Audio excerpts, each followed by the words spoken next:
قربانیاں بھی دے دو، دل سے کہہ دو سبحان اللہ۔ 6,000 قیدی بھی رہا کر دیے گئے، 1,000 بکریاں بھی بہن کو دے دی، 10 غلام بھی دے دیے، 4 بانیاں بھی دے دی۔ جب شیما جا رہی تھی تو کہتی جا رہی تھی کہ میرے کریم سے کرے اجرا کسی نے مانگا، ارے میرے کریم سے کرے اجرا کسی نے مانگا، اور دریا بہا دیے ہیں، تربے بہا دیے ہیں، سبحان اللہ۔ دریا بہا دیے ہیں، تربے بہا دیے ہیں۔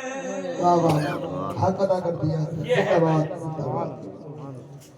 اس لیے میرے نبی نے فرمایا جو بھائی جو باپ اپنی بیٹے کی اپنی بہن کی اچھی پرورش کر کے اس ڈولی میں سجا کر اس کی سسرال کو رخصت کر دے گا تو وہ جنت میں میرے ساتھ اس طرح ہوگا جیسے یہ دونوں انگلیاں آپس میں ملی ہوئی ہیں۔ سبحان اللہ سبحان اللہ۔ ایک صحابی نے عرض کیا رسول اللہ 2 نہ ہو 3، کہا وہ بھی ایسے ہی ہوگا۔ اور عرض کی آقا 2 نہ ہو 1، کہا وہ بھی ایسے ہی ہوگا۔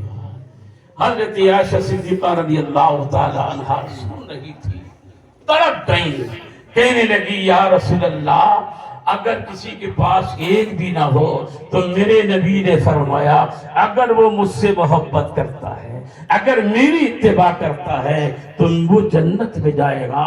اور میرے نبی نے فرمایا میرے صحابہ میرا ہر امتی جہاں جنت میں جائے گا، میرا ہر امتی جنت میں جائے گا سوائے اس کے جس نے انکار کیا ہو۔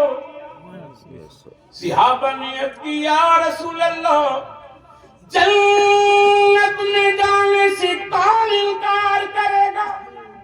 تو میرے نبی نے فرمایا صحابہ جو میری اتباع کرے گا وہ جنت میں جائے گا، اور جس نے میری اتباع نہیں کی گویا اس نے جنت میں جانے سے انکار کر دیا ہے۔ اللہ میں نے گھڑی نہیں دیکھی تھی، ٹائم ہو گیا نا، بس 1-2 بات اور جلدی سے بتا دوں کہ یہ جو نکاح ہے نا انشاءاللہ پرسوں کو ہوگا، یہ عربی کا لفظ ہے۔ کائے کا لفظ ہے؟ عربی عربی کا لفظ ہے۔ ہمارے نبی کی زبان بھی عربی، قرآن بھی عربی زبان میں ہے، اور جنتیوں کی زبان بھی عربی۔ یہ جو نکاح ہے اس کا معنی یہ ہے کہ 2 جانیں مقصد یہ ہے کہ آپس میں اس طرح سے مل جائیں، جیسے مثال کی طور پر نیند الگ ہے اور آنکھ الگ ہے، نیند الگ ہے آنکھ الگ ہے، مٹی الگ ہے اور پانی الگ ہے، لیکن جب نیند آنکھ سے ملتی ہے تو آنکھ بن جاتی ہے۔ پانی مٹی میں گرتا ہے تو مٹی بن جاتا ہے، ایسے ہی ہے نا؟ تو پانی الگ، مٹی الگ، آنکھ الگ، نیند الگ، لڑکی الگ، لڑکا الگ۔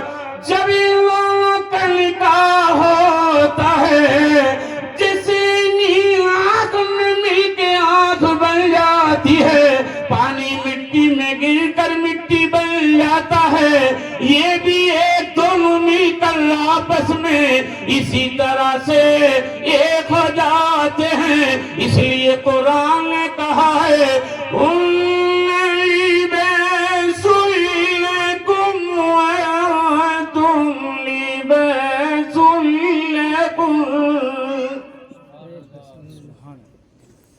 مرد عورت کا لباس ہے اور عورت مرد کا لباس ہے. اور یہ جو دونوں ہیں اب میاں بیوی کی زندگی کس انداز کی ہونا چاہیے وہ نکاح کے نصاب کے اندر مکمل زندگی آ جاتی ہے. اب اس کے لیے بہت وقت مقصد یہ ہے درکار ہے.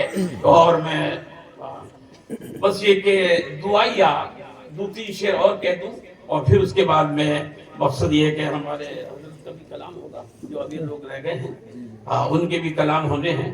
میں ایک دعائیا کلام اور آپ تک پہنچا دوں. ذرا درشی پڑھ لیں محبت کے ساتھ.